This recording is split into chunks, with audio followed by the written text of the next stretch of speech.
सुप्रभात बच्चों। आज हम लोग पढ़ेंगे पाठ 3 संधि। संधि का सामान्य अर्थ होता है मेल। संधि का सामान्य अर्थ क्या होता है? मेल। व्याकरण में दो वर्णों के पास पास होने पर उनके मेल से जो विकार या परिवर्तन होता है, उत्पन्न होता है, उसे संधि कहते हैं। अब बात रह गया विकार, तो विकार किसे कहते हैं? तो विकार का अर्थ होता है परिवर्तन। जैसे आप एक काम कीजिए, एक ग्लास में पानी ले लीजिए, उसमें चीनी डाल दीजिए और उसको देखिए कि वह क्या बन गया। वह क्या बन गया? वह बन गया शरबत। यानी उसमें एक नया परिवर्तन हो गया। पहले वह पानी था, अब वह शरबत में बदल गया। ठीक उसी प्रकार संधि भी होता है। अब इसमें जैसे महाधन ऋषि बराबर महर्षि, विद्या धन अर्थी बराबर विद्यार्थी। तो अब देखिए संधि विच्छेद। संधि विच्छेद किसको कहते हैं? जब शब्दों के वर्णों को अलग करके दर्शाया जाता है। क्या किया जाता है? जब शब्दों के वर्णों को अलग करके दर्शाया जाता है। जैसे आप यहाँ पर देख लीजिए, महाधन ऋषि है, अलग अलग है। अब क्या कहते हैं? इसको कहते हैं संधि विच्छेद। और जब ये महर्षि हो जाता है तो उसको कहते हैं संधि। ठीक है। पहले क्या था? पहले हम दोनों को अलग अलग किए थे, इसीलिए कहता है कि शब्दों के वर्णों को अलग करके दर्शाया जाता है। तो इस प्रक्रिया को संधि विच्छेद कहते हैं। ये दोनों को हमने देखिए, दोनों अलग अलग है और एक साथ मिल गया तो महर्षि बन गया। जैसे अब यहाँ देखिए संधि विच्छेद में कहते हैं, जैसे महेश शब्द का संधि विच्छेद जब हम करेंगे तो लिखेंगे महाधन ईश, तो क्या हो जाएगा? महेश हो जाएगा। अब इसके बाद हम देखते हैं कि संधि के प्रकार कितने होते हैं। तो आइए अब प्रकार के बारे में हम लोग जान लें। तो संधि 3 प्रकार के होते हैं। संधि के प्रकार तो लिखेंगे संधि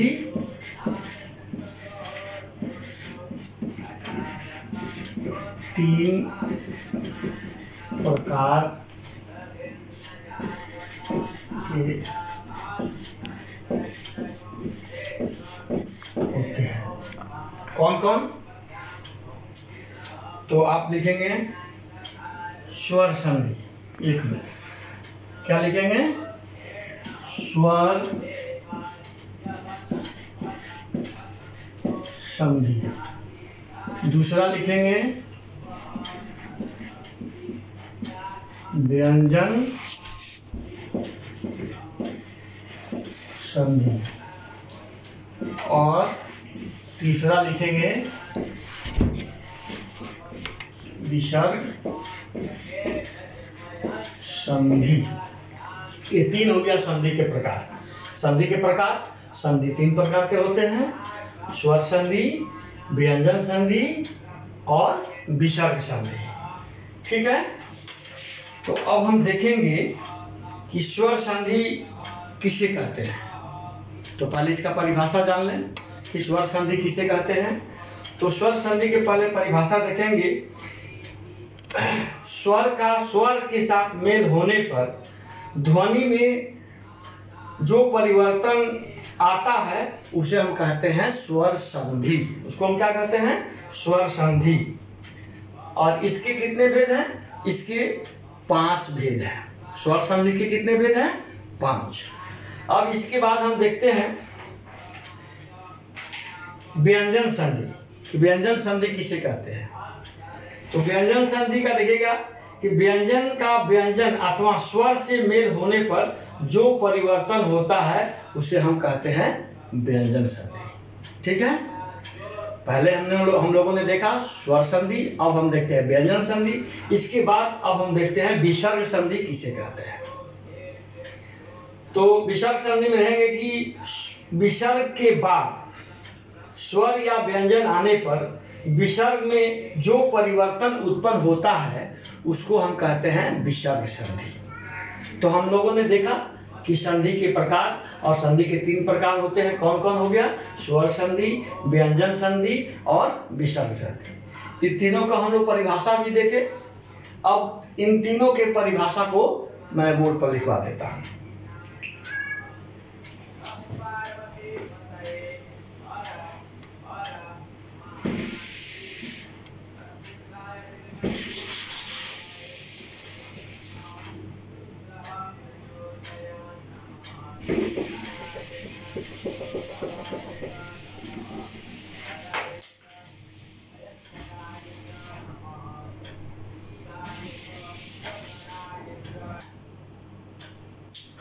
अब 1 नंबर में हम देखेंगे स्वर संधि। स्वर का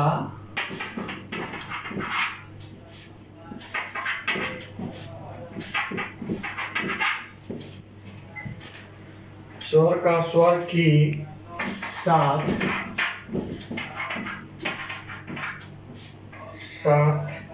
मेल होने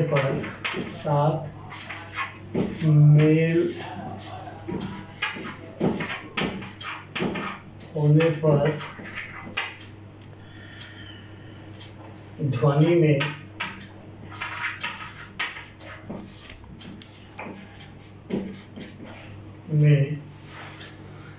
जो परिवर्तन आता है, ध्वनि में जो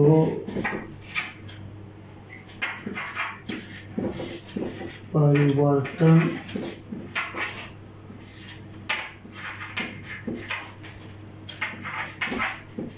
आता है उसे स्वर संधि कहते हैं।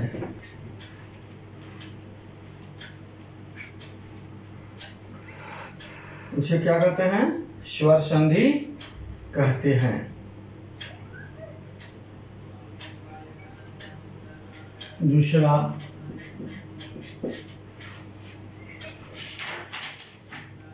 व्यंजन संधि।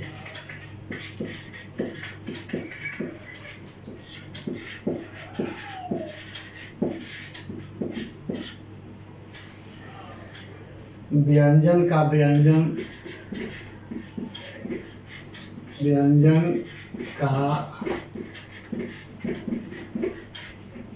व्यंजन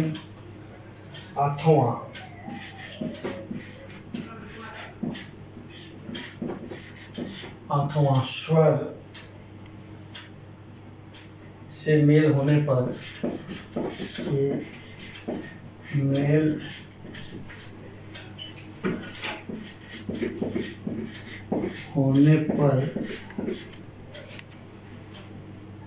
जो परिवर्तन होता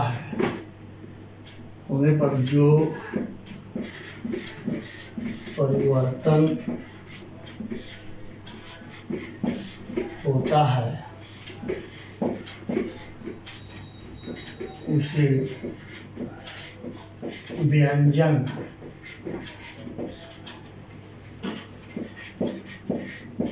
संधि कहते हैं।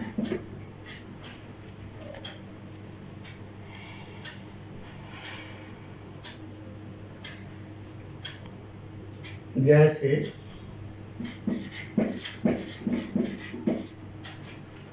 वाक्य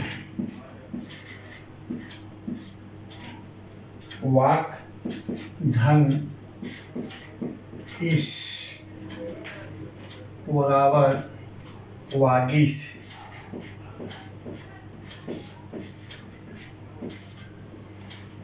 ठीक है। और तीसरा देखेंगे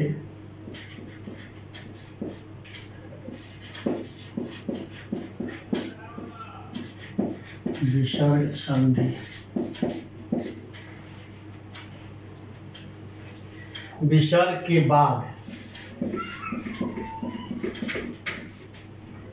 बाद विसर्ग के बाद स्वर अथवा स्वर या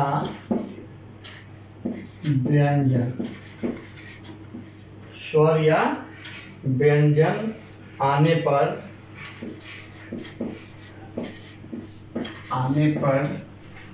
जो विकार उत्पन्न होता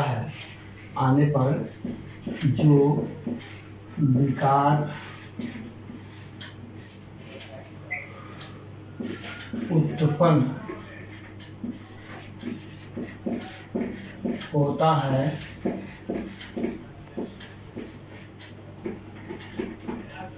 उसे विसर्ग संधि कहते हैं। उसे क्या कहते हैं? विसर्ग संधि कहते हैं।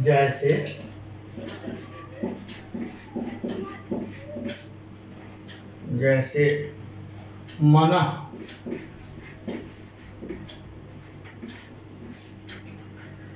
धन, अनुकूल,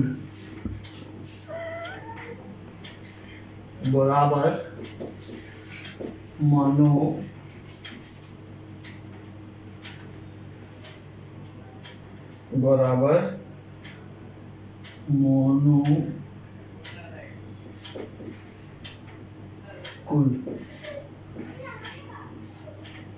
ठीक है, फिर से इसको देख लीजिए। स्वर संधि स्वर के साथ मेल होने पर ध्वनि में जो परिवर्तन आता है उसे स्वर संधि कहते हैं।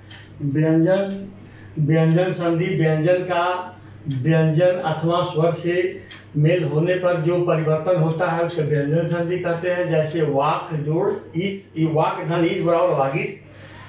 अब देखते हैं हम तीसरा नंबर विसर्ग संधि। विसर्ग के साथ स्वर या व्यंजन आने पर जो विकार उत्पन्न होता है उसे विसर्ग संधि कहते हैं। जैसे मनः, अधन, अनुकूल, बराबर क्या हो गया? मनोनुकूल। क्या होता है? मनोकुल। क्या हो जाता है? मनोकुल। ठीक है, मनोनुकूल हो गया। ठीक है, अब अगला वीडियो में हम लोग फिर पढ़ेंगे। धन्यवाद बच्चों।